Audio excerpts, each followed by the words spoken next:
계약을 할 때 네. 조건을 달아야 돼요. 특약에다가. 봄 내려온다 봄이 내려온다. 공인중개사분들이 근데 알지 않나요? 아, 여기 이 빌라 주인 벌써 한 지금 뭐 100채 이상 갖고 있는데 수상하다. 그럼 세입자분한테 얘기해 줘야죠. 그런데 네. 이게 삼박자가 맞아 떨어지는 거예요. 분양을 네. 이제 건축주가 네. 빌라 신축 빌라를 짓잖아요. 듣습니다. 그러면 건축주가 분양을 하지 않아요. 분양팀이 들어와요. 이 사람들이 아주 사기꾼의 요소들이 있는 거예요. 이 사람들이 공인중개사한테 많은 수수료를 주고 네. 그걸 알선을 의뢰하는 거예요. 네. 전세를 달라. 네네네. 네. 예. 끌어달라. 전세를 끌어다 줘라. 그러면 복비를 주는데 네. 많이 주죠. 네. 이 통상적인 복비의 한 5배 이상을 줍니다. 한 채마다. 예. 네. 그러면 부동산이 바지를 잡는 거죠. 좀 어설픈 신혼부부, 잘 모르는 사람들한테 신축이니까 네. 아유 뭐 서비스로 더 해줄게 하면서 네.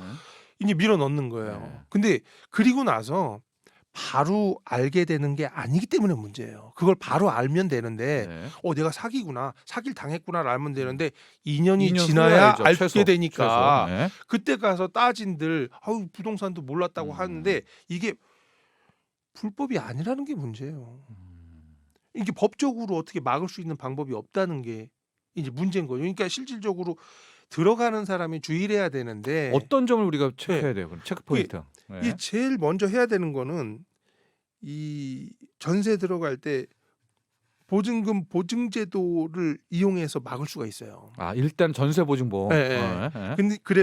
근데 지금 같이 이런 주택들은 보증보험에 가입이 안 되는 주택이에요. 불가해요.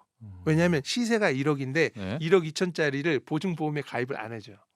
하고 신축이기 때문에 네. 시세도 애매하고요. 시세를 알 수가 없잖아요. 네. 우리가 그러니까 내가 전세를 들어간다고 해도 아파트는 시세를 알 수 있죠. 네. 그런데 웃긴 게 이게 신축 빌라 같은 경우는 더더구나 알 수 있고 구축 빌라도 네. 잘 몰라요 시세. 그래요? 알아내기 그럼 어려워요. 빌라 시세는 어떻게 파악합니까? 그러니까 빌라 시세를 알 수가 없으니까 주변에 비슷한 걸 찾는 수밖에 없는데 그것도 정확하지 않아요. 그 그런 사람도 경우에는- 또 그럴 수도 있잖아요. 그런 예. 경우에는 어떻게 해야 되냐면은 공시지가를 조회하는 거예요. 구주택 같은 경우에는 네. 공시지가를 조회해서 공시지가의 150% 예. 그러니까 1.5배 정도를 더 치는 거죠. 왜냐하면 공시지가는 낮게 따져 있으니까 거기도 1.5배 정도의 전세금이라고 한다면 네. 가입해도 좋다는 거죠.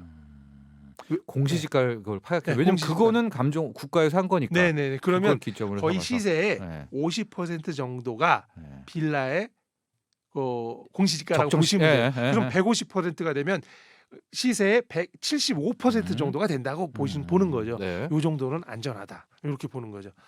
그리고 전세 보증보험을 근데 그건 이제 못 가입하면은 안 되는 거잖아요. 앞서 말한 것처럼. 그렇죠. 그런데 네.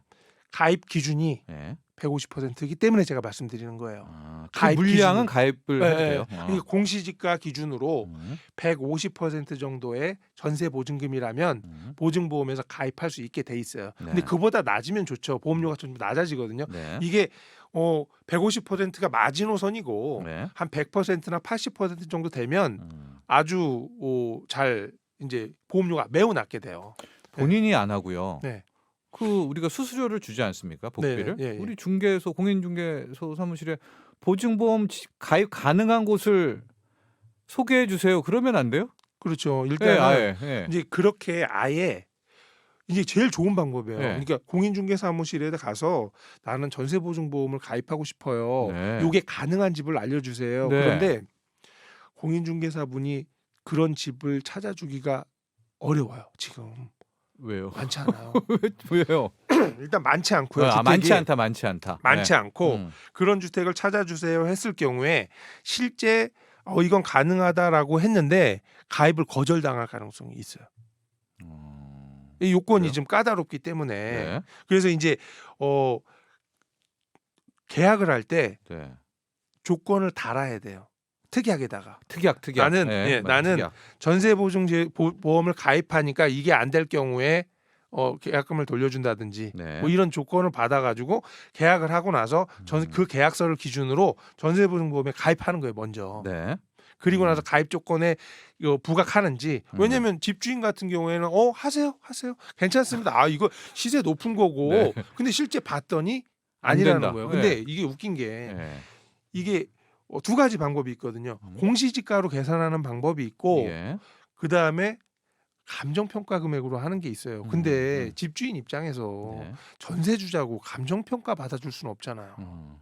그게 돈이 많이 들어가는데 전세주자고 내 건물 감정평가 받아가지고 이거 해줄 수는 없으니까. 네. 그러니까 이제 공시지가 기준으로만 계산을 하다 보면 집주인 입장에서는 야 이게 얼마짜리 건물인데 얼마짜리 집인데라고 생각하지만 실제 공시지가가 낮게 잡혀 있는 경우에는 이게 보험 가입이 거절당할 수가 있거든요.